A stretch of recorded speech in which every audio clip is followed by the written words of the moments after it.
মিলাদুন্নবী মাহফিলে এক হুজুর হাদিস থেকে প্রমাণ দেন মিলাদুন্নবী আছে, আর বাকি সব বেদাত। আবার সিরাতুন্নবী মাহফিলে আরেক হুজুর এসে প্রমাণ দেন তারটা সঠিক, বাকি সব বেদাত। এখানে কোন পথ সঠিক, আমি কোনটা মানবো? আমি জেনারেল লাইনে শিক্ষিত ভাই।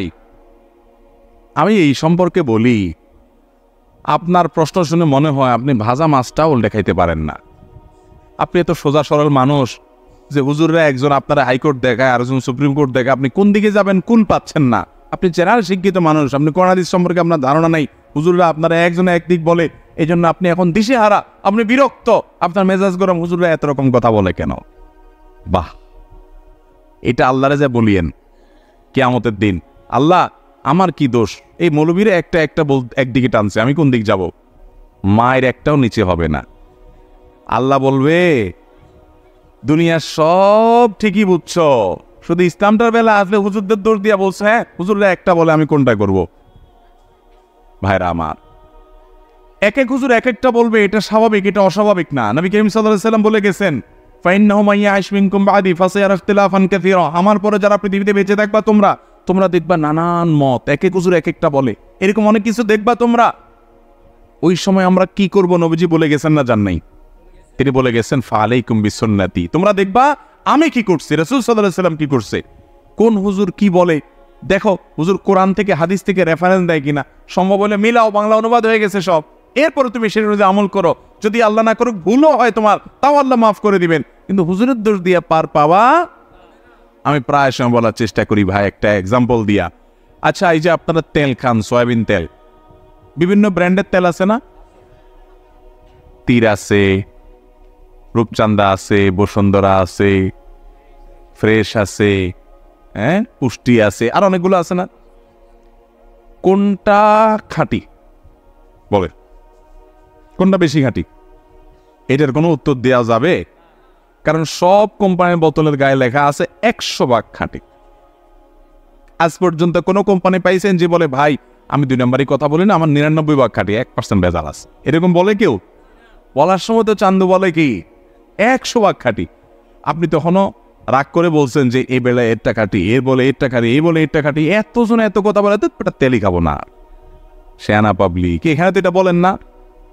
একদিন এটা কিনা খান, আরেকদিন ওইটা কিনা খান, দেখেন পেটে বুটবাট করে কিনা, ফুটফাট করে কিনা, শরীরের সাথে আপনার ম্যাচ করে গেছে, টাকাও মিলে গেছে, কোনোটা ভালো মনে হয়েছে আপনি সেটাই, ঠিক না ভাই? ঠিক।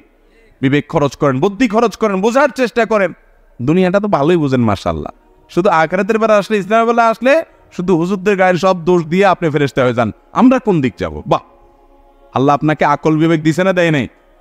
7 সমুদ্র 13 নদী পার হইয়া নামটাও লিখতে পারে না, 1 2 3ও চিনে না, এই লোক সৌদি আরব চলে গেছে, আছে না নাই? পয়সার জন্য তো অনেক কিছু করতে পারেন। ইসলাম বোঝার জন্য কয় হুজুরের কাছে গেছেন, কয়টা কিতাব খুলছেন, কয়টা কোরআন খুলছেন, হুজুরের কাছ থেকে দলিল খুঁজছেন, ভালো করে 10 হুজুরের কথা শুনে কোনটা সঠিক মনে হয়, কোনটা নবীজির সাথে মিলে, কোরআনের সাথে মিলে, এটা একটু যাচাই করার চেষ্টা করি, একটু চেক করার চেষ্টা করি, ক্রস চেক করার চেষ্টা করি, কয় জায়গায় গেছেন। আল্লাহর কাছে কোনো জবাবদি করা যাবে? 50 টাকার একটা লাউ, এটা কেনার জন্য টিপতে টিপতে টিপতে লাউরে এমন 12টা বাজান বাজাইছেন যে লাউ বেচারা বেচতে বসছে, সে বলে ভাই কিনলে কিনেন, না কিনলে নাই, খবরদার নখ দিবেন না, ঠিক না ভাই? ঠিক। যে 50 টাকার লাউটা কিনবো, এটা যেন ভেজাল না হয়, এই জন্য আমি টিপা দেখি, তাই না? আলু পটল কিনেন, এত চেক করেন।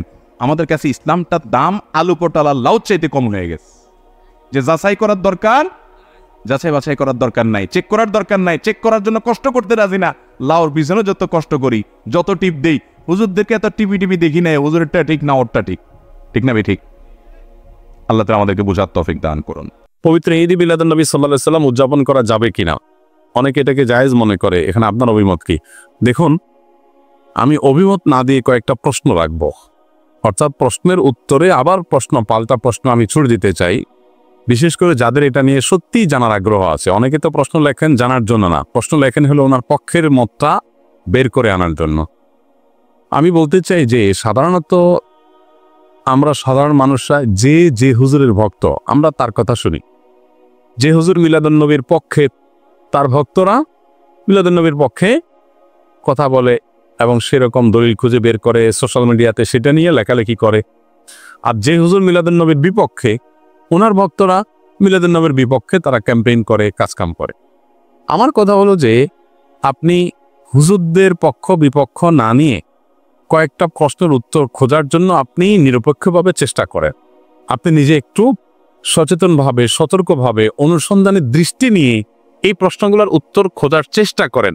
আপনি শুধু উত্তর খোঁজার যদি সিরিয়াস চেষ্টা শুরু করে দেন এবং নিরপেক্ষভাবে চেষ্টা করেন, আমার বিশ্বাস যে আপনাকে আল্লাহ তাআলা হেদায়েত এবং সঠিক পথ যেটাই সেটা আল্লাহ তাআলা আপনাকে দেখিয়ে দিবে।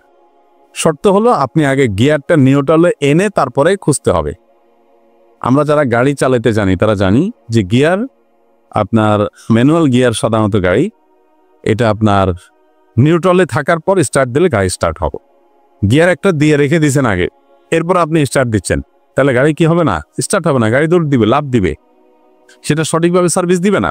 এখন আপনি নিজে আগে মিলাদুন নবীর পক্ষের অথবা বিপক্ষের একটা গ্রুপের থেকে এরপরে বলতেছেন হ্যাঁ এ ব্যাপারে আপনি কি বলেন, কোরআন হাদিসে কি আছে, আপনি জানার চেষ্টা করছেন।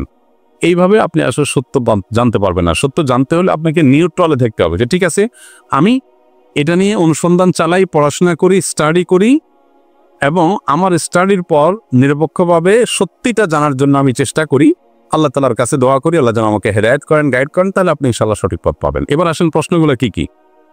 এক নম্বর প্রশ্ন হলো, নবী করিম সাল্লাল্লাহু আলাইহি সাল্লামের যেদিন জন্ম হয়েছে, মিলাদুন নবী মানে হলো নবী সাল্লাল্লাহু আলাইহি সাল্লামের জন্ম, এটাকে কেন্দ্র করে উদযাপন, আনন্দ ইত্যাদি। প্রশ্ন হলো, নবী করিম সাল্লাল্লাহু আলাইহি সাল্লামের যে তারিখে জন্ম হয়েছে সেই তারিখটা কি চূড়ান্ত এবং অবিতর্কিত কিনা, অর্থাৎ অমুক তারিখে তিনি জন্মগ্রহণ করেছেন, ইতিহাসবিদগণ এ ব্যাপারে একমত কিনা, বা হাদিস গ্রন্থগুলোতে এটা সুস্পষ্ট আসছে কিনা, এটা আপনি একটু জানার চেষ্টা করেন। আপনি যদি খোঁজ করেন, অনুসন্ধান চালান, তাহলে কিন্তু আপনি জানতে পারবেন, জানতে আপনার কষ্ট হবে না খুব বেশি, যে আসলে নবী সাল্লাল্লাহু আলাইহি সাল্লামের জন্মের তারিখটা এটা চূড়ান্ত কি চূড়ান্ত না। আপনি যদি অনুসন্ধান করেন, আপনি দেখতে পাবেন যে নবী সাল্লাল্লাহু আলাইহি সাল্লামের জন্মের এক্সাক্ট তারিখ নিয়ে ইতিহাসবিদদের মধ্যে নানা রকমের মত আছে। তাহলে কিভাবে আপনি চূড়ান্তভাবে একটা দিনকেই নিশ্চিত করে ধরে সেদিনকে আপনি উদযাপনে যেতে পারেন? নাম্বার এক, আপনি খোঁজার চেষ্টা করেন যে ওনার জন্মের তারিখটা এটা কি সুনির্ধারিত, অবিতর্কিত, নাকি এটা নিয়ে নানা মত আছে, আপনি একটু পড়াশোনা করার চেষ্টা করেন। নাম্বার দুই, নবী করিম সাল্লাল্লাহু আলাইহি সাল্লামের জন্মের তারিখটাকে তিনি নিজে উদযাপন করেছেন কিনা প্রতি বছর, এটা আপনি একটু জানার চেষ্টা করেন। তিনি যদি নিজে নিজের জন্ম উদযাপন না করেন, তাহলে তার সিনিয়র সাহাবী যারা, খলিফা আরো যারা আছেন, এই সমস্ত সাহাবীরা কেউ যারা সবচেয়ে যারা নবী সাল্লাল্লাহু আলাইহি ওয়াসাল্লামকে সবচেয়ে বেশি ভালোবাসতেন, নবী সাল্লাল্লাহু আলাইহি ওয়াসাল্লামের ভালোবাসার দোহাই দিয়েই তো আমরা এটা করি, তো তারা যারা নবী সাল্লাল্লাহু আলাইহি ওয়াসাল্লামকে এর ভালোবাসা যারা উত্তীর্ণ হয়ে গেছেন, ভালোবাসা যারা প্রমাণিত, তার আশেকে রাসূল বলি যেটাই বলি আমরা তথাকথিত, এই জায়গাটা যারা ইতিমধ্যে প্রমাণিত হয়ে গেছেন, সেই সাহাবীরা যাদেরকে কোরআনে আল্লাহ সার্টিফিকেট দিয়েছেন নবী সাল্লাল্লাহু আলাইহি ওয়াসাল্লামের আনুগত্যের ব্যাপারে, ভালোবাসার ব্যাপারে, সেই মানুষগুলো নবী করিম সাল্লাল্লাহু আলাইহি সাল্লামের জন্ম দিবস উদযাপন করেছেন কি করেন নাই, আপনি এই বিষয়ে একটু খোঁজ নেন, তথ্যপত্রগুলো ভেরিফিকেশন করেন, যাচাই করেন। তৃতীয়ত হলো যে জন্মদিবস উদযাপনের এই কালচার কোত্থেকে আসছে, আপনি এটাও জানার চেষ্টা করেন। আপনি যদি একটু নিরপেক্ষভাবে এটা শুরু কোত্থেকে আসে দেখেন, আপনি দেখবেন এটা অগ্নিপূজক, প্রকৃতি পূজারী তাদের কাছ থেকে আসছে। এবং একসময় খ্রিস্টান ধর্মেও এই জন্মদিবস উদযাপন করাটার ব্যাপারে নিরুৎসাহিত করা হতো, নিষিদ্ধ করা হতো। পরবর্তীতে তারা নিজেরা আবার ওই প্যাগানদের দ্বারায়, প্রকৃতি পূজারীদের দ্বারায় প্রভাবিত হয়ে তারাও তাদের নবীর জন্মদিবস উদযাপন শুরু করেছে। আমাদের নবী সাল্লাল্লাহু আলাইহি সাল্লাম বলেছেন, লা তুতরুনি কামা আতরাতিন নাসারা ইবনে মারইয়াম, তোমরা আমাকে নিয়ে বাড়াবাড়ি করিও না যেভাবে খ্রিস্টানরা ঈসা আলাইহিস সালামকে নিয়ে বাড়াবাড়ি করেছে। অতএব নবী করিম সাল্লাল্লাহু আলাইহি সাল্লামের মিলাদুন নবী পালন করবেন কি করবেন না, উদযাপন করবেন কি করবেন না, সেই প্রশ্নের উত্তর আপনি পেয়ে যাবেন যদি আমার এই তিনটা প্রশ্নের উত্তর আপনি নিজে অনুসন্ধান করে জানার চেষ্টা করেন। আল্লাহ আমাকে, আপনাকে, আমাদের সবাইকে হেদায়েত এবং সত্যিকারের যে সঠিক পথ সেটা আল্লাহ তাআলা আমাদের সবাইকে আল্লাহ তাআলা দান করুন। ঈদ মিলাদুন নবী ও সিরাতুন নবীর মধ্যে পার্থক্য কি? মিলাদুন নবী মানে হলো নবী সাল্লাল্লাহু আলাইহি সাল্লামের জন্ম, আর সিরাতুন নবী মানে হলো নবী করিম সাল্লাল্লাহু আলাইহি সাল্লামের জীবনচরিত। তো সিরাতুন নবীর মধ্যে নবী সাল্লাল্লাহু আলাইহি সাল্লামের জন্ম, মৃত্যু, শৈশব, বেড়ে ওঠা, আল্লাহর আদেশে সে নিজের জীবনের সব বিষয়গুলো এর মধ্যে আছে। সিরাতুন নবী মানে জীবন ইতিহাসের মধ্যে সবই আছে। আর মিলাদুন নবী হলো সিরাতের, অর্থাৎ নবী সাল্লাল্লাহু আলাইহি সাল্লামের পুরো জীবনের একটা অংশ। এটা হলো একটা পার্থক্য। আর একটা বিষয় হলো যে মিলাদুন নবী এটা আসলে উদযাপন বা অনুসরণ করার বিষয় না। নবী সাল্লাল্লাহু আলাইহি ওয়াসাল্লামের জন্মকে আমরা চাইলে অনুসরণ করতে পারবো না, যে উনি যেভাবে জন্ম হয়েছেন, যে তারিখে হয়েছেন, ওই তারিখে আমি হব, এরকম কোনো অপশন নাই তো। কিন্তু সিরাতুন নবী যেটা, এটা কি করা যায়? অনুসরণ করা যায়। নবী সাল্লাল্লাহু আলাইহি ওয়াসাল্লামের জীবন চরিত্র দেখে দেখে সেই অনুযায়ী আমি আমার জীবনকে গঠন করলাম। তো এটা হলো মূলত আমাদের জন্য গুরুত্বপূর্ণ। আমাদেরকে নবী সাল্লাল্লাহু আলাইহি ওয়াসাল্লামকে আল্লাহ দিয়েছেন তাকে অনুসরণ করার জন্য। তাকে অনুসরণ করার নামগন্ধ নাই, কিন্তু তার মহব্বতের দাবি করে আমি যাচ্ছে তা করে বেড়ালাম, তো এটা আসলে ইসলাম হতে পারে না। অতএব আমাদেরকে নবী করিম সাল্লাল্লাহু আলাইহি ওয়াসাল্লাম অনুসরণ করার চেষ্টা করতে হবে। ডিপ্রেশন, দুশ্চিন্তা থেকে মুক্তির উপায় কি? ডিপ্রেশন এবং দুশ্চিন্তা এখন ঘরে ঘরে। যত বেশি সম্পদ, যত বেশি মানুষের দিনকাল ভালো, তত বেশি মানুষের মধ্যে দুশ্চিন্তা, ডিপ্রেশন বেশি।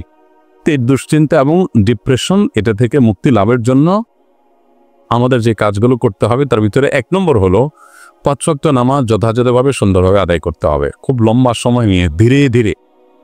দ্বিতীয়ত, আপনি বেশি বেশি করে কোরআনে কারিমের অর্থ সহকারে তেলাওয়াত করবেন। এটি দুশ্চিন্তা থেকে মুক্তি লাভের জন্য অন্যতম কারণ। বিশেষ করে সূরা ইউসুফ সম্পর্কে অনেক উলামা বলেছেন, এটা অর্থ সহকারে বুঝে পড়লে, মুহাব্বতের সাথে পড়লে, তাজবিদের সাথে সুন্দরভাবে পড়লে ইনশাআল্লাহ দুশ্চিন্তা থেকে মানুষ বাঁচতে পারে। তৃতীয়ত, দুরুদের আমল। এ সম্পর্কে হাদিসে পরিষ্কারভাবে আমাদেরকে নবী সাল্লাল্লাহু আলাইহি ওয়াসাল্লাম নির্দেশনা দিয়েছেন যে নিয়মিত যদি কেউ দুরুদ পড়ে, সবসময় দুরুদ পড়ে, তো আল্লাহ তাআলা তাকে দুশ্চিন্তা মুক্ত করেন। আরেকটা হলো ইস্তেগফার।